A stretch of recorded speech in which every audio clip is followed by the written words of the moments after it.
Good day, everyone. Today is a special day because today is May the 4th, which means it's Star Wars Day. And I'm wearing my shirt. And how has your day been going? Are you wearing your Star Wars shirt or something Star Wars to celebrate Star Wars Day? If you're not, it's okay. Just enjoy this video. I'm going to be reading from the Star Wars Trilogy Novel, and it's going to be ear to ear. So, I hope you enjoy it. Chapter 1.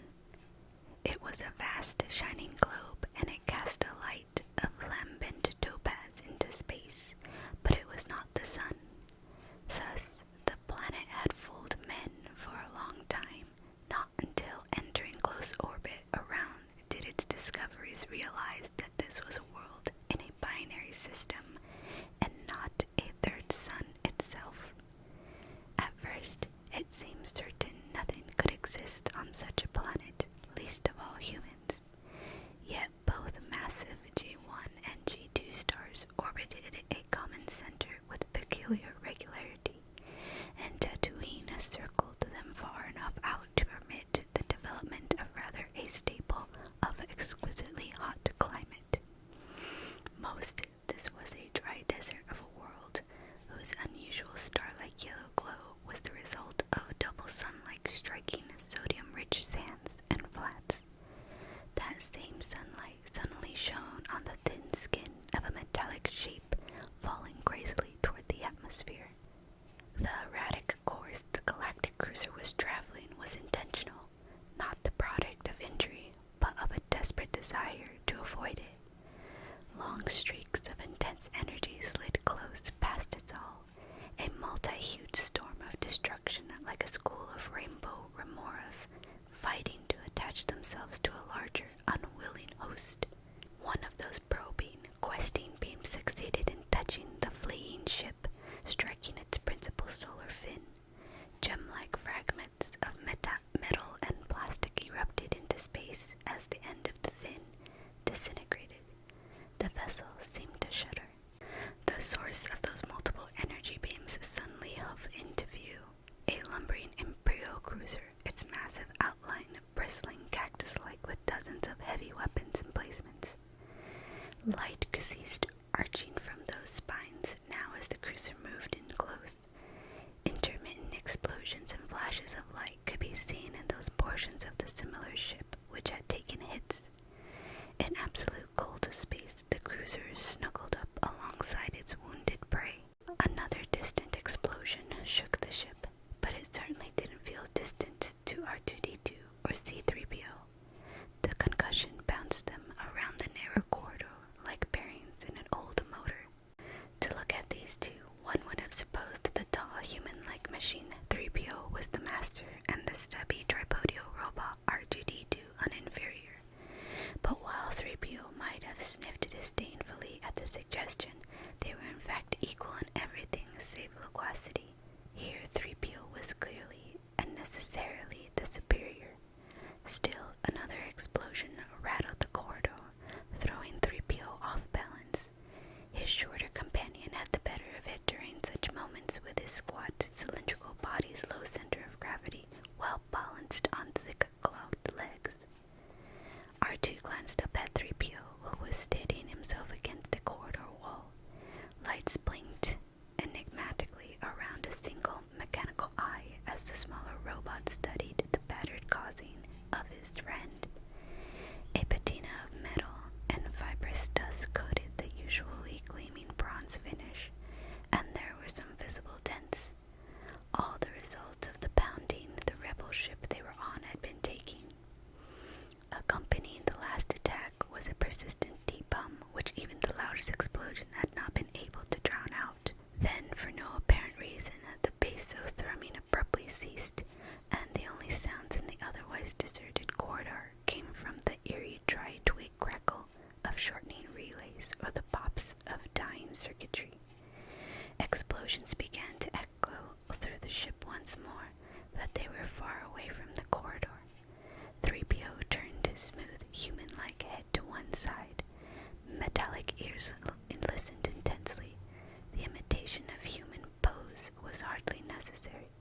3PO's auditory sensors were fully omnidirectional, but the slim robot had been programmed to blend perfectly among human company. This programming extended even to mimicry of human gestures. "Did you hear that?" he inquired rhetorically of his patient companion, referring to the throbbing sound. "They've shut down the main reactor and the drive." His voice was full of disbelief and concern as that of any human. One metallic palm rubbed dolefully at the patch of dull gray on his side, where a broken hull brace had fallen and scored the bronze finish. 3PO was a fastidious machine, and such things troubled him. "Madness, this is madness," he shook his head slowly. "This time we'll be destroyed for sure." R2 did not comment immediately. Barrel torso tilted backward, powerful legs gripping the deck, the meter-high robot was engrossed in studying the roof overhead. Though he did not have a head to cock in a listening position like his friend, R2 still somehow managed to convey that impression. A series of short beeps and chirps issued from his speaker. To even a sensitive human ear, they would have been just so much static, but to 3PO they formed words as clear and pure as direct current. "Yes, I suppose they did have to shut the drive down," 3PO admitted, "but what are we going to do now? We can't even enter the atmosphere with our main stabilizer fin destroyed. I can't believe we're simply going to surrender."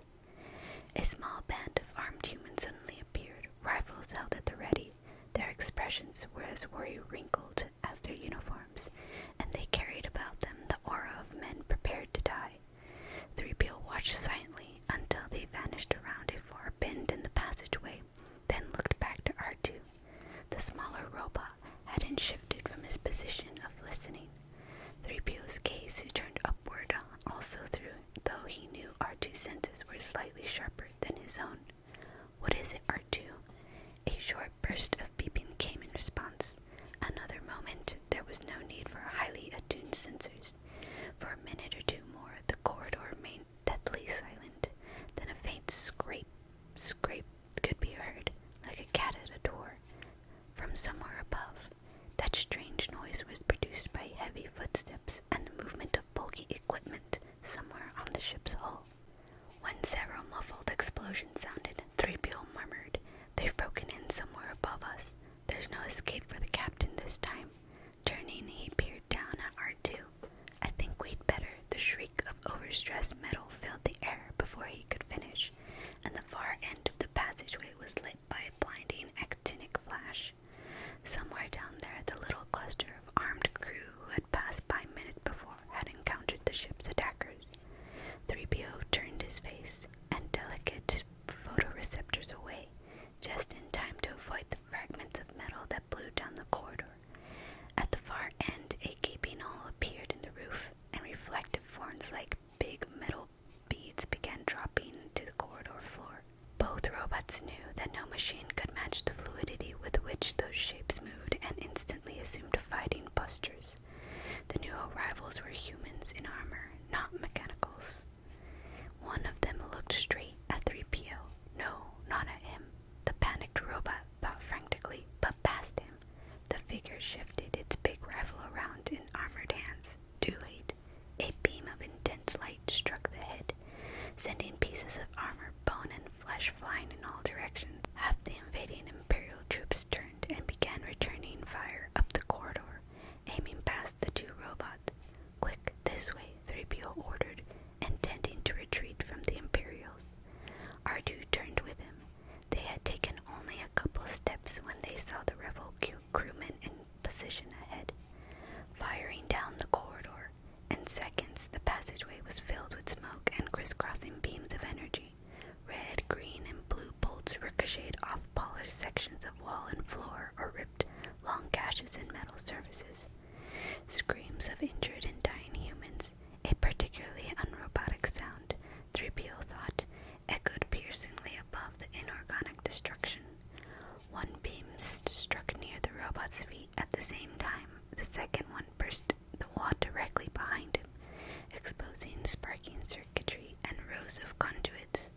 The force of the twin blasts trembled 3PO into the shredded cables, where a dozen different currents turned him into a jerking, twisting display. Strange sensations coursed through his metal nerve ends. They caused no pain, only confusion. Every time he moved and tried to free himself, there was another violent crackling as a fresh cluster of componentry broke. The noise and man-made lightning remained constant around him as the battle continued to rage. Smoke began to fill the corridor. R2-D2 bustled around trying to help free his friend.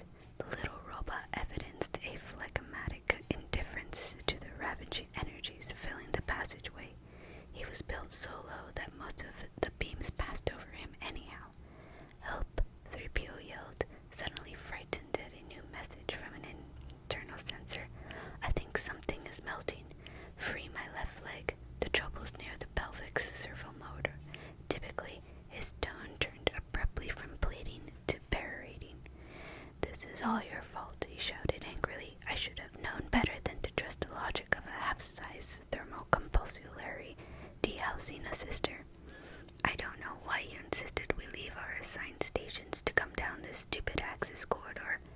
Not that it matters now. The whole ship must be." R2-D2 cut him off in mid-speech with some angry beepings and hoots of his own, though he continued to cut and pull with precision at the tangled high-voltage cables. "Is that so?" 3PO sneered in reply. "The same to you, you little—" An exceptionally violent explosion took the passage, drowning him out. A long, searing miasma of carbonated component filled the air, obscuring everything. 2 meters tall, bipedal, flowing black robes trailing from the figure, and a face forever masked by a functional of bizarre black metal breath screen. A dark lord of the Sith was an awesome, threatening shape as it strode through the corridors of the rebel ship.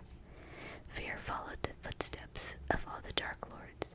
The cloud of evil which clung tight about his particular one was intense enough to cause hardened Imperial troops to back away, menacing enough to set them muttering nervously among themselves. Once resolute rebel crew members ceased resisting, broke, and ran in panic at the sight of the black armor which, though black as it was not nearly as dark as the thoughts drifting through the mind within. One purpose, one thought, one obsession dominated that mind now. It burned in the brain of Darth Vader as he turned down another passageway in the broken fighter. Their smoke was beginning to clear, though the sounds of faraway fighting still resounded through the hall. The battle here had ended and moved on. Only a robot was left to stir freely in the wake of Dark Lord's passing. C-3PO finally stepped clear of the last restraining cable. Somewhere behind him, human screams could be heard from where relentless Imperial troops were mopping up the last remnants of rebel resistance. 3PO glanced down and saw only scarred deck. As he looked around, his voice was full of concern. "R2-D2, where are you?" The smoke seemed to part just a bit more. 3PO found himself staring up the passageway.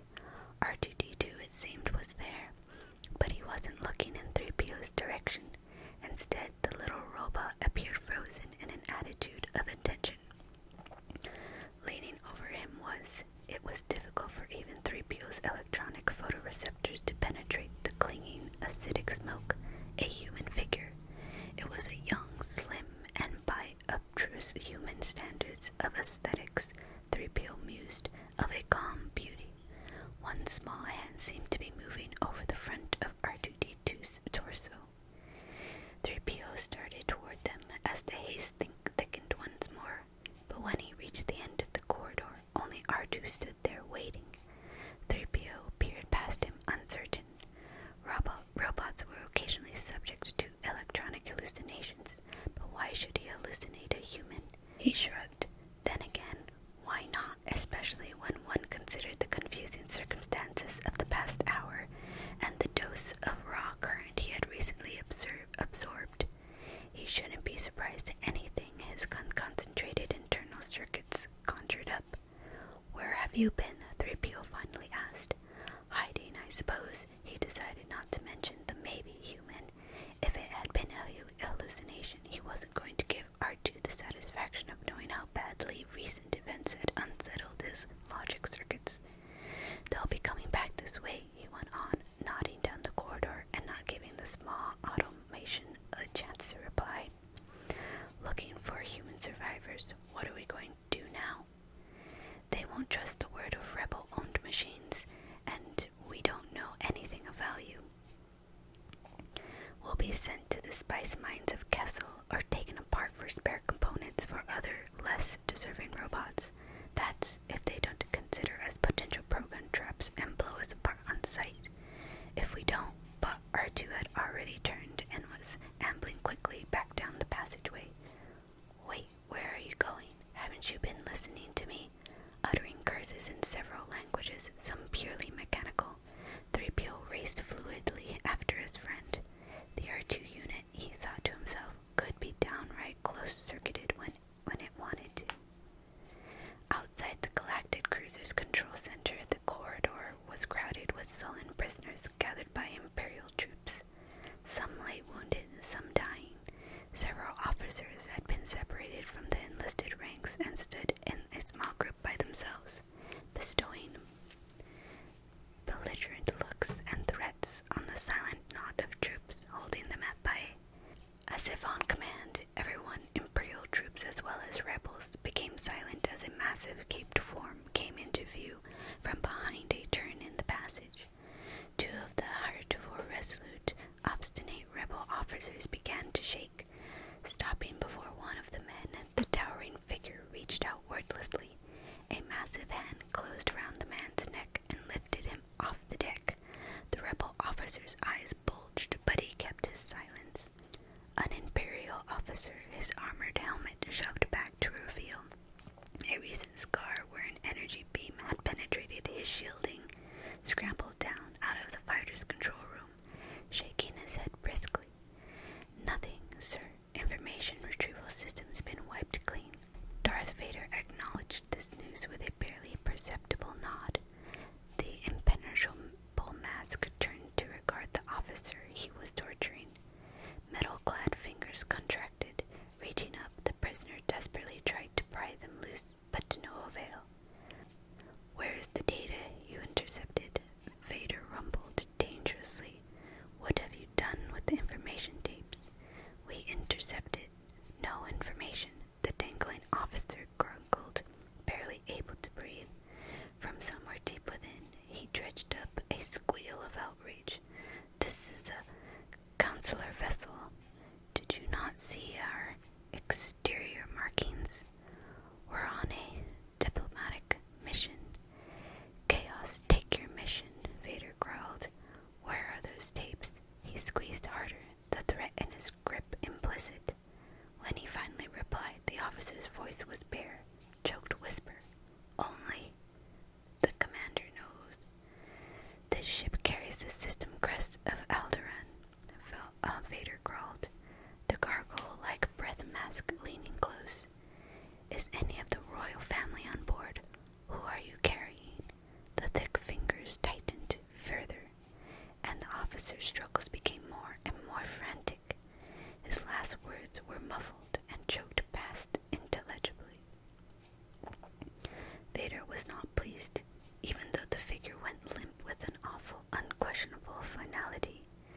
That hand continued to tighten, producing a chilling snapping and popping of bone, like a dog patting on plastic. Then, with a disgusted wheeze, Vader finally threw the doll form of the dead man against a far wall. Several Imperial troops ducked out of the way just in time to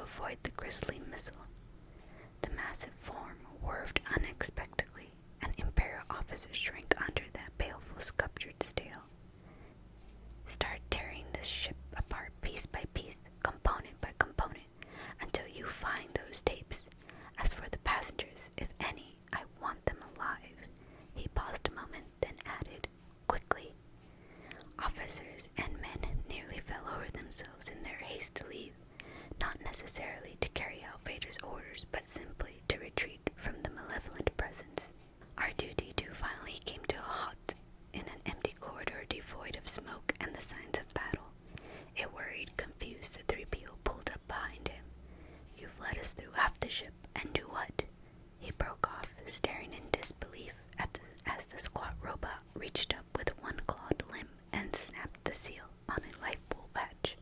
Immediately, a red warning light came on and a low hooting sound in the corridor. 3PO looked wildly in all directions, but the passageway remained empty. When he looked back, R2 was already working his way into the cramped boat pod. It was just large enough to hold several humans, and its design was not laid out to accommodate mechanicals. R2 had some trouble negotiating the awkward little compartment. "Hey," a startled 3PO called. "You're not permitted in there. It's restricted to humans only. We just might be able to convince the Imperials that we're not rebel-programmed and are too valuable to break up. But if someone sees you in there, we haven't got a chance. Come on out." Somehow, R2 had succeeded in wielding his body into position in front of the miniature control board. He cocked his body slightly and threw a stream of loud beeps and whistled at his reluctant companion. 3PO listened. He couldn't frown, but he managed to give a good impression of doing so. "Mission? What mission? What are you talking about? You sound like you haven't got an integrated logic terminal left in your brain.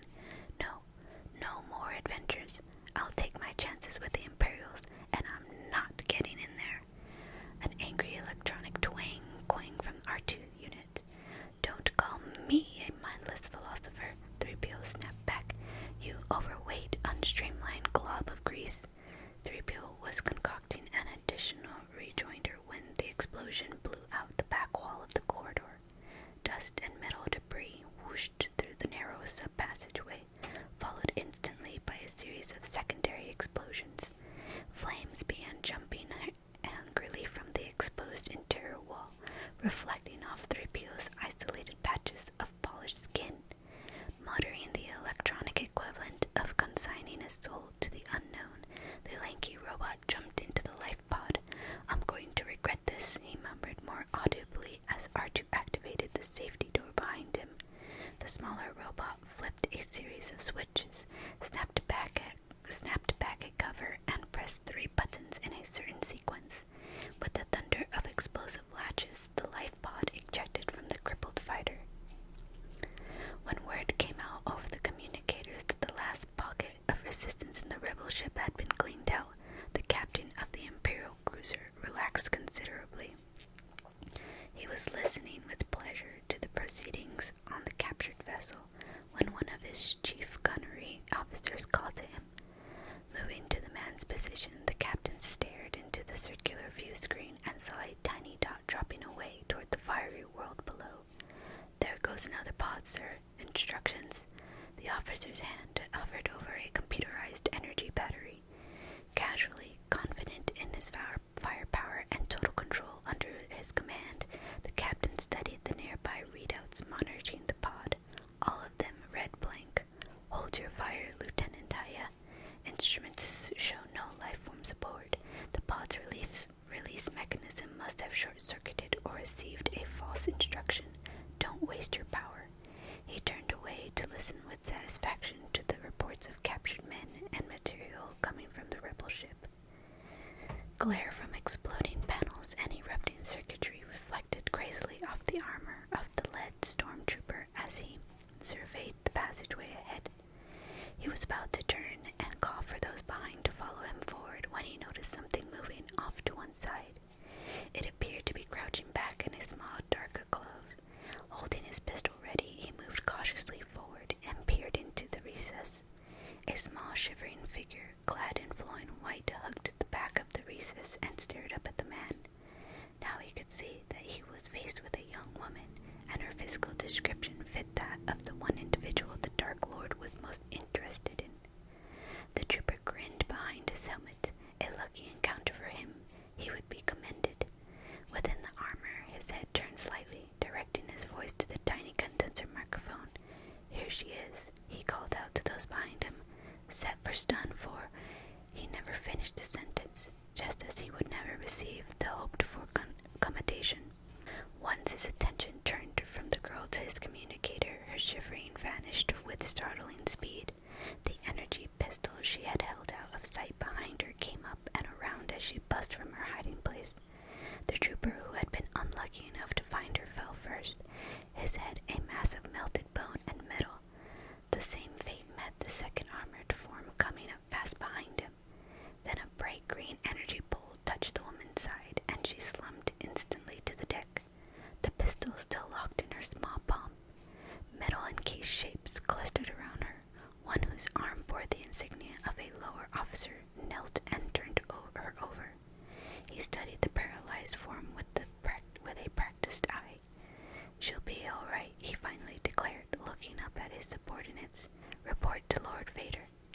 3PO stared, mesmerized out the small viewport set in the front of the tiny escape pod as the hot yellow eye of Tatooine began to swallow them up. Somewhere behind them, he knew, the crippled fighter and the Imperial cruiser were receding to imperceptibility. That was fine with him. If they landed near a civilized city, he would seek elegant employment in a halcyon atmosphere, something more befitting his status and training. These past months had gifted him with entirely too much excitement and unpredictability for a mere machine. R2's seemingly random manipulation of pod controls promised anything but a smooth landing, however. 3PO regarded his squat companion with concern. "Are you sure you know how to pilot this thing?" R2 replied with a non-committal whistle that did nothing to alter the taller robot's jangled state of mind. Chapter 2. It was an old settler's saying that you could burn your eyes out faster by staring straight and hard at the sun-scorched flatlands of Tatooine than by looking directly at its two huge suns themselves. So powerful was the penetrating glare reflected from those endless wastes. Despite the glare, life could and did exist in the flatlands formed by long evaporated seabeds. One thing made it possible: the reintroduction of water. For human purposes, however, the water of Tatooine was only marginally accessible. The atmosphere yielded its moisture with reluctance. It had to be coaxed down out of the hard blue sky, coaxed, forced, yanked down to the parched surface. Two figures whose concern was obtaining that moisture were standing in a slight rise of one of those inhospitable flats. One of the pair was stiff and metallic, a sand-pitted vaporator sunk securely through sand and into deeper rock.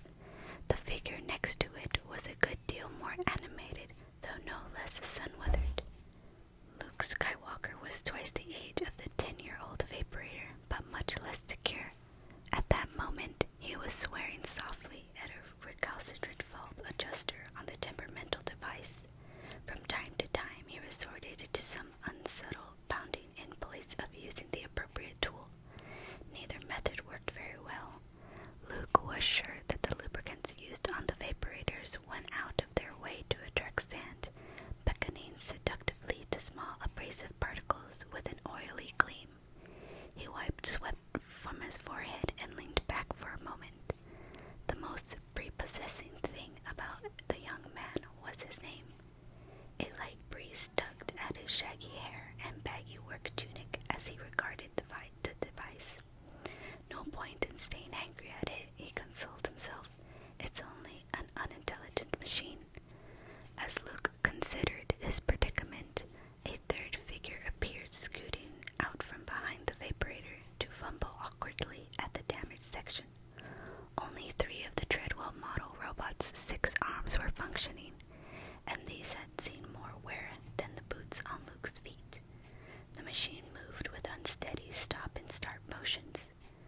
Luke gazed at it sadly, then inclined his head to study the sky. Still no sign of a cloud, and he knew there would never be unless he got that vaporator working. He was about to try once again when a small, intense gleam of light caught his eye. Quickly, he slipped the carefully cleaned set of microbinoculars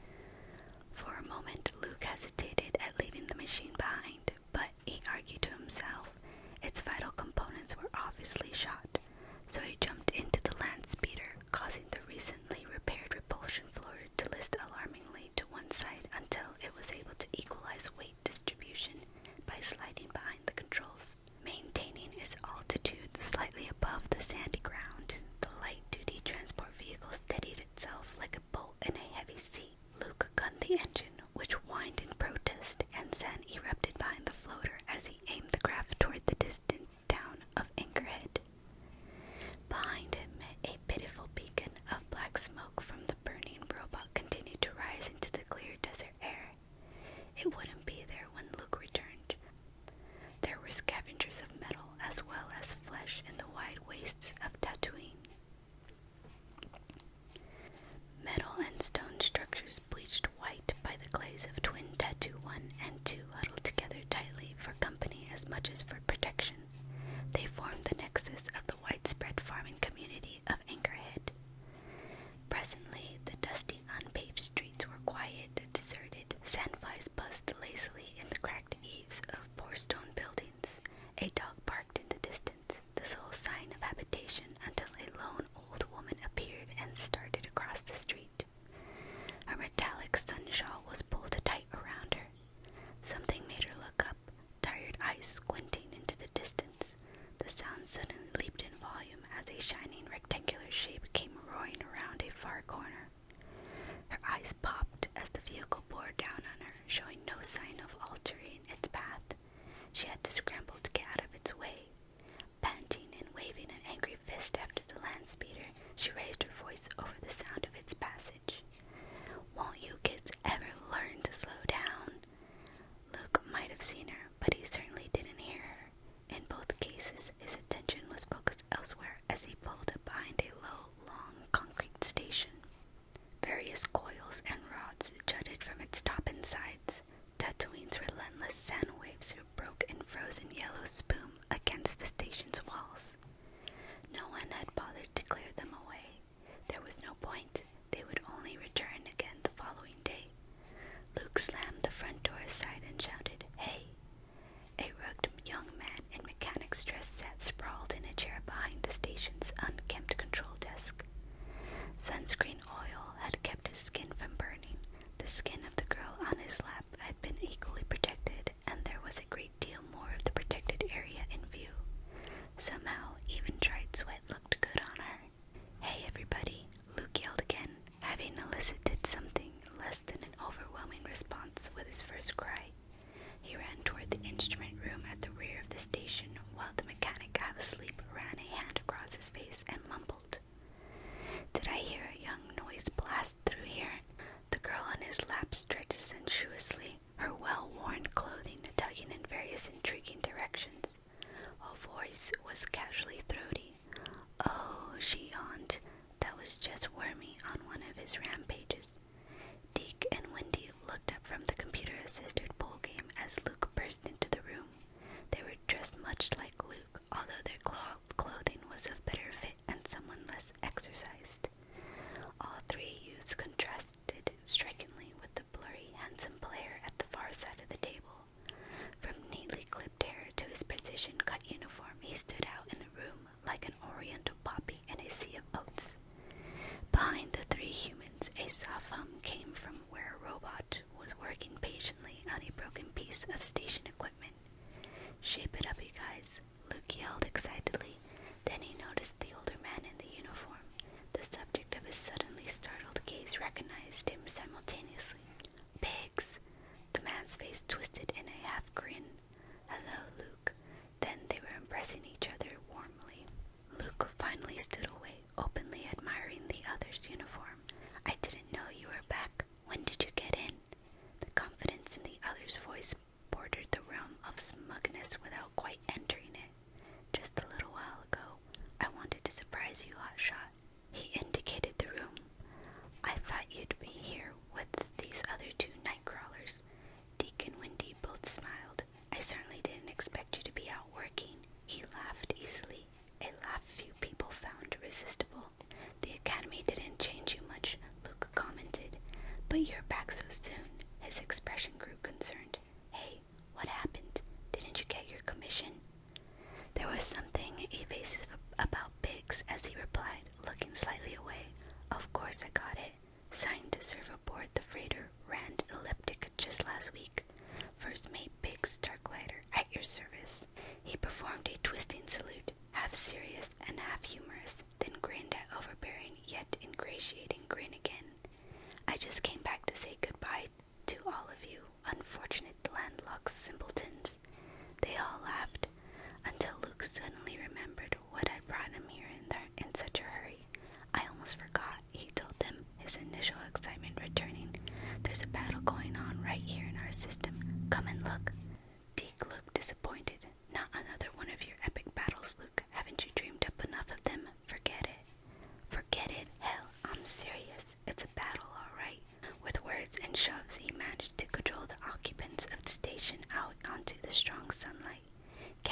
Biggs to make out 2 silver specks against the dark blue.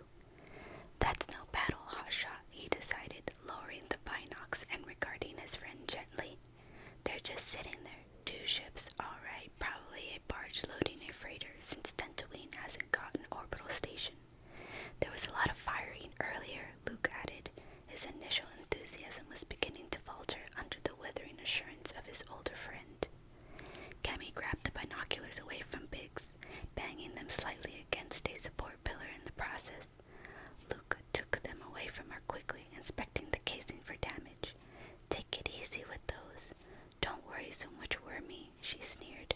Luke took a step toward her, then halted as the huskier mechanic easily interposed himself between them and favored Luke with a warning smile. Luke considered, shrugged the incident away. I keep telling you, Luke, the mechanic said, with the air of a man tired of repeating the same story to no avail. The rebellion is a long way from here. I doubt if the Empire would fight to keep this system. Believe me, Tatooine is a big hunk of nothing. His audience began to fade back into the station before Luke could mutter a reply. Fixer had his arm around Cammy, and the 2 of them were chuckling over Luke's ineptitude. Even Deke and the Windy were murmuring among themselves. About him, Luke was certain. He followed them, but not without a last glance back and up to the distant specks. One thing he was sure of were the flashes of light he had seen between the 2 ships. They hadn't been caused by the suns of Tatooine reflecting off metal. The binding that locked the girl's hands behind her back was primitive and effective. The constant attention the squad of heavily armed troopers favored her with might have been out of place for one small female, except for the fact that their lives depended on her being delivered safely. When she deliberately slowed her pace, however, it became apparent that her captors did not mind mistreating her a little. One of the armored figures shoved her brutally in the small of her back, and she nearly fell. Turning, she gave the offending soldier a vicious look, but she could not tell if it had any effect since the man's face was completely hidden by his armored helmet.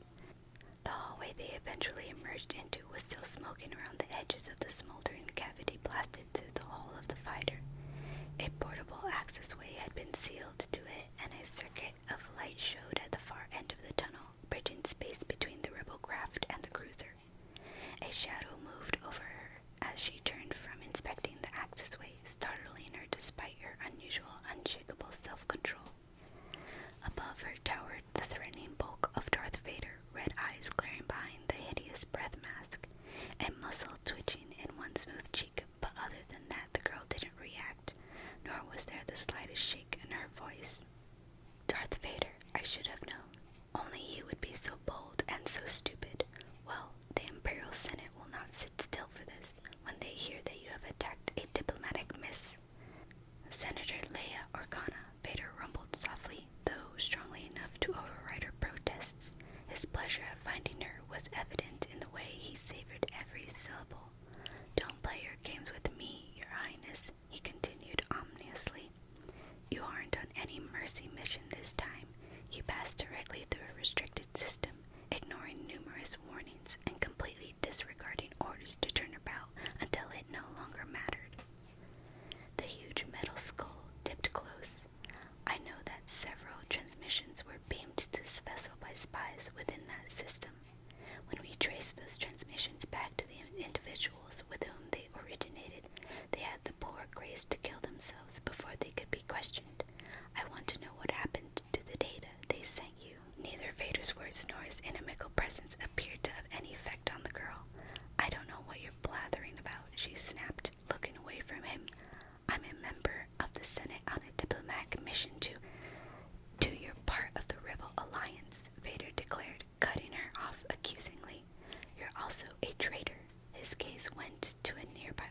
was no valuable information in the ship's storage banks and no evidence of bank erasure. The officer in charge resided mechanically, nor were there any transmissions directed outward from the ship from the time we made contact. A malfunctioning lifeboat pod was ejected during the fighting, but it was confirmed at the time that no life forms were on board. Vader appeared thoughtful. It could have been a malfunctioning pod, he mused. That might also have contained the tapes. Tapes are not life forms. In all probability, any native finding them would be ignorant of their importance and would likely clear them for his own use. Still, send down a detachment to retrieve them, or to make certain they are not in the pod. He finally ordered the commander at the attentive officer, but be as subtle as possible. There is no need to attract attention, even on this miserable outpost world. As the officer and troops departed, Vader turned his gaze back to the commander. Vaporize this fighter. We don't want to leave anything.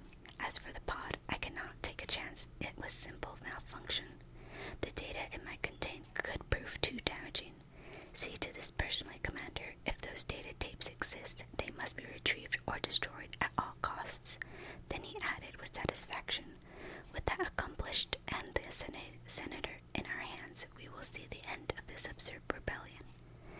It shall be as you direct, Lord Vader, the commander acknowledged.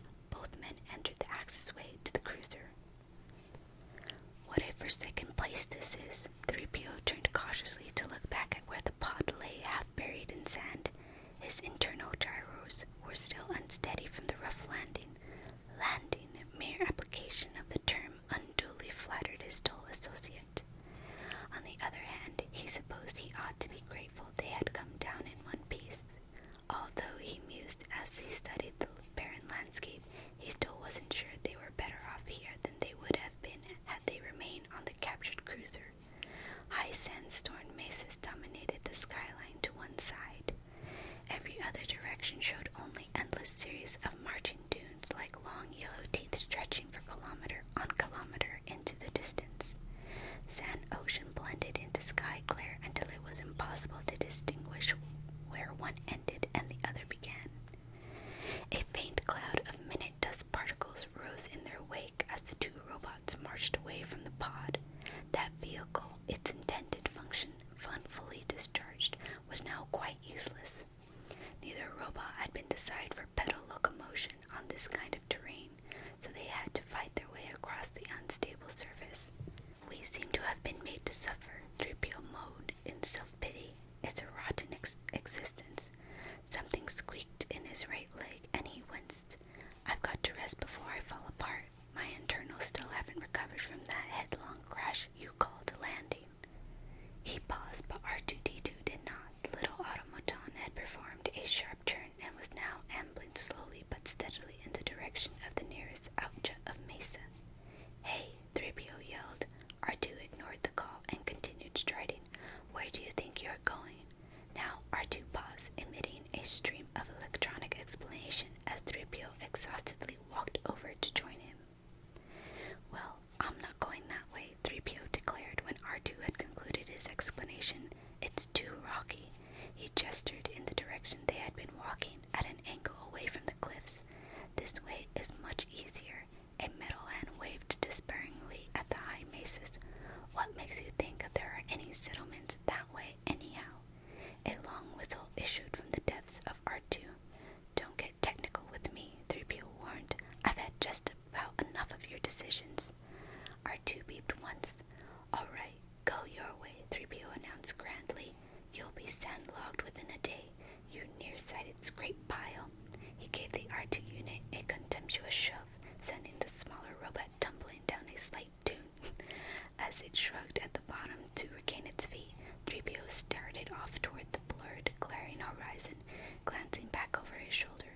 Don't let me catch you following me, begging for help, he warned, because you won't get it. Below the crest of the dune, the R2 unit righted itself. It paused briefly to clean its single electronic eye with an auxiliary arm. Then it produced an electronic squeal, which was almost, though not quite, a human expression of rage.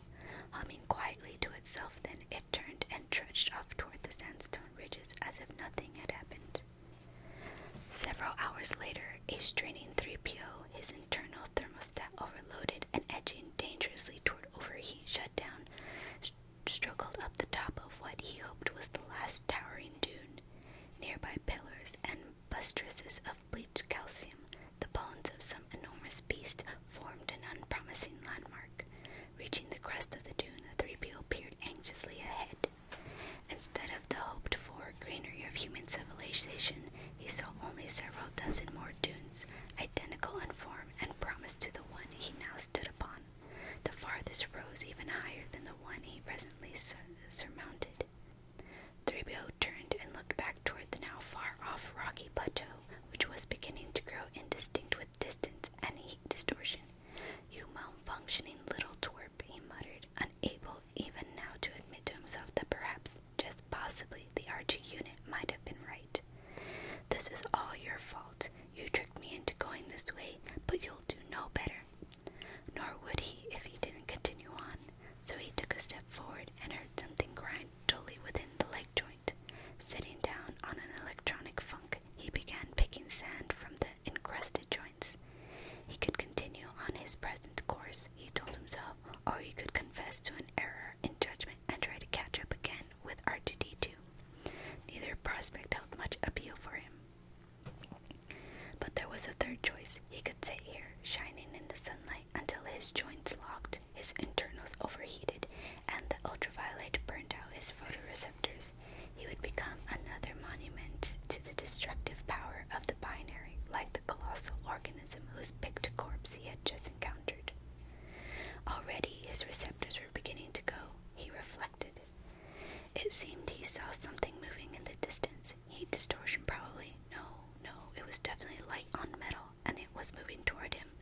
His hopes soared. Ignoring the warnings from his damaged leg, he rose and began waving frantically. It was, he saw now, definitely a vehicle, though of a type unfamiliar to him, but a vehicle it was, and that implied intelligence and technology. He neglected in his excitement to consider the possibility that it might not be of human origin.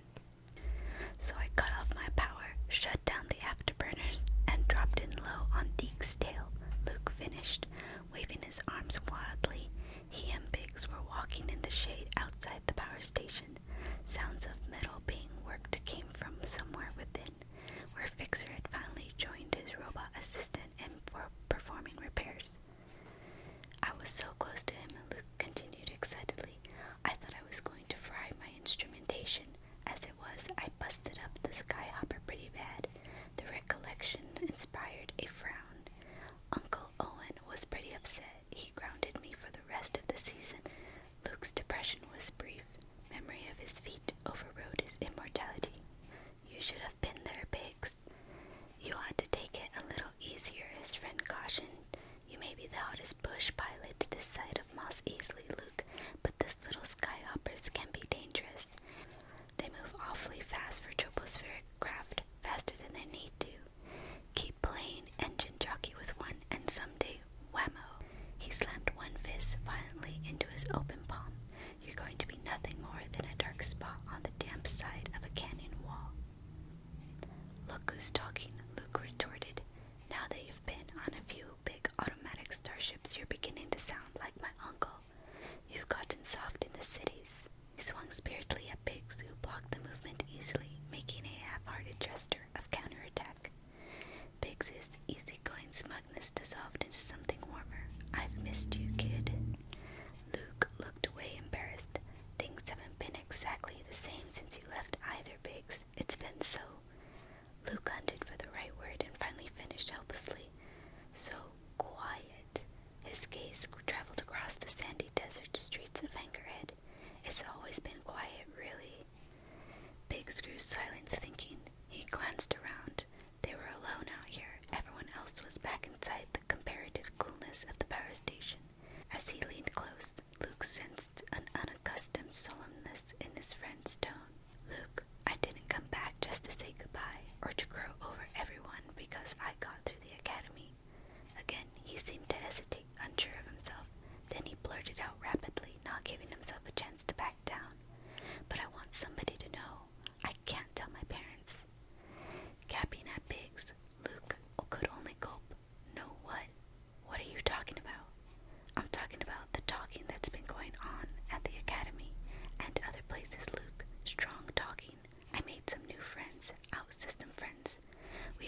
just tenants slaving for the greater glory of the Empire. That couldn't happen here, Luke objected with a confidence he didn't quite feel. You've said it yourself. The Empire won't bother with this rock. Things change, Luke. Only the threat of the rebellion keeps many in power from doing certain unmentionable things. If that threat is completely removed, well, there are two things men have never been able to satisfy: their curiosity and their greed. There isn't much the high imperial bureaucrats are curious about. Both men stood silent. A sand whirl traversed the streets in silent majesty, collapsing against the wall to send newborn baby zephyrs in all directions. I wish I was going with you, Luke finally murmured. He glanced up. Will you be around long? No, as a matter of fact, I'm leaving in the morning to rendezvous with the ecliptic. Then I guess I won't be seeing you again. Maybe someday, Biggs declared. He brightened, grinning that disarming grin. I'll keep a lookout for you, Hotshot. Try not to run into any canyon walls in the meantime. I'll be at the academy the season after, Luke insisted, more to encourage himself than Biggs. After that, who knows where I'll end up? He sounded determined. I won't be drafted into the Starfleet, that's for sure. Take care of yourself. You'll always be the best friend I've got. There was no need for a handshake. These two had long since passed beyond that. So long then, Luke, Biggs said simply. He turned and re-entered the power station. Luke watched him disappear through the door, his own thoughts as chaotic and frenetic as one of the Tatooine's spontaneous dust storms. There were any number of extraordinary features unique to Tatooine's surface. Outstanding among them were the mysterious mists which rose regularly from the ground at the points where desert sands washed up against unyielding cliffs and mesas. Fog in a steaming desert seemed out of place as a cactus on a glacier, but it existed nonetheless. Meteorologists and geologists argued this origin among themselves, muttering hard-to-believe theories about water suspended in sandstone veins beneath the sand and incomprehensible chemical reactions which made water rise when the ground cooled, then fall underground again when the double sunrise. It was all very awkward and very real. Neither the mist nor the alien moans of nocturnal desert dwellers troubled R2-D2, however, as he made his careful way up the rocky arroyo, hunting for the easiest pathway to the mesa top. His squarish, broad footpads made clicking sounds loud in the evening light as sand underfoot gave way gradually to gravel. For a moment he paused. He seemed to detect a noise like metal on rock ahead of him instead of rock on rock. The sound wasn't repeated, though, and he quickly resumed his ambling ascent. Up the arroyo, too far up to be seen from below, a pebble trickled loose from the stone wall. The tiny figure which had accidentally dislodged the pebble retreated mouse-like into shadow.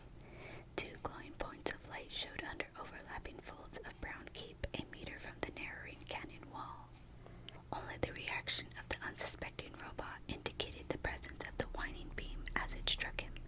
For a moment, R2-D2 fluoresced eerily in the dimming light. There was a single short electronic squeak, then the tripodal support unbalanced and the tiny automaton toppled over onto its back, the lights on its front blinking on and off erratically from the effects of the paralyzing beam. 3 travestis of men scurried out from behind concealing boulders. Their motions were more indicative of rodents than humankind, and they stood little taller than the R2 unit.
sandcrawler as neatly as a pea up a straw.